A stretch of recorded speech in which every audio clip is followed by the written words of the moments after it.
আসসালামু আলাইকুম রহমতুল্লাহ বরকাতুহ। শ্রদ্ধেয় বড় ভাইয়ের আমার প্রবাসী ভাইয়েরা, তাদের জন্য সালাম রইল আমার। আসসালামু আলাইকুম।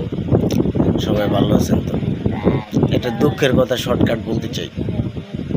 এক বাপের 6 ছেলে 3 মেয়ে, এক বাপের 6 ছেলে 3 মেয়ে।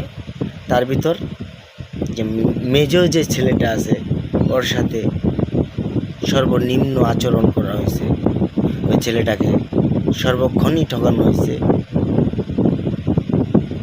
বাবা এমনই সব ছেলেগুলাকে 4-5 লাখ টাকা করে দিছে, কিন্তু ওই ছেলেটাকে কোনোদিন 10,000 টাকা দিয়ে বলে নাই যে বাবা তুমি একটা ভালো কিছু করো।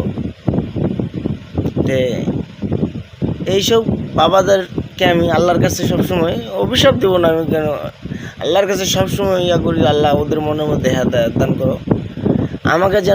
আমাকে যেভাবে কষ্ট দিছে, আমি বলি না যে পৃথিবীতে এরকমভাবে অন্য কেউ কষ্ট পাক, অন্য কোনো ভাই, অন্য কোনো বেদার যে কষ্ট না পাক, ঠিক আছে?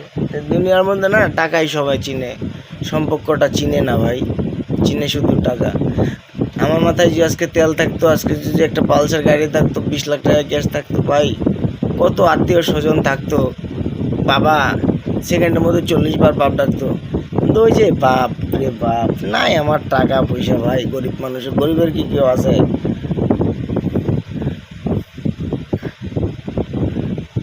গরিবের আছে কে জানেন?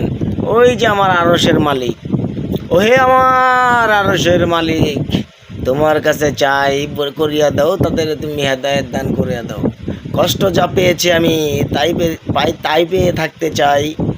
আমার কাছে আছে এক রাজকন্যা, এটাই আমার টাকার কুমির, এটাই আমার সব কিছু, এটাই আমার দুনিয়া, এটাই আমার জান্নাত। আমার আল্লাহর রাসূল বলছে, একটি মেয়ে যার একটি জান্নাত তার, আমি একটি জান্নাত কামাই করতে পারছি, এটাই আমার কাছে সবচেয়ে বেশি পাওয়া।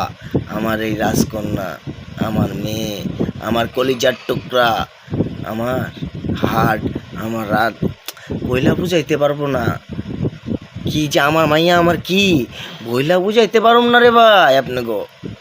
ওরে লইয়া অনেক কষ্ট করছি ভাইয়া, কিন্তু মাইয়া রে মাগার কিনো জায়গায় ফালাই নাই।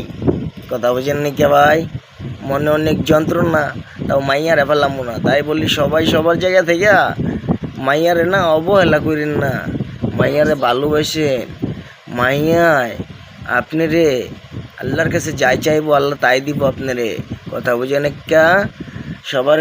সবার কাছে আমার সালাম রইলো। আসসালামু আলাইকুম রহমতুল্লাহ বরকাতুহ। যে ভাই ব্রদন রক্তের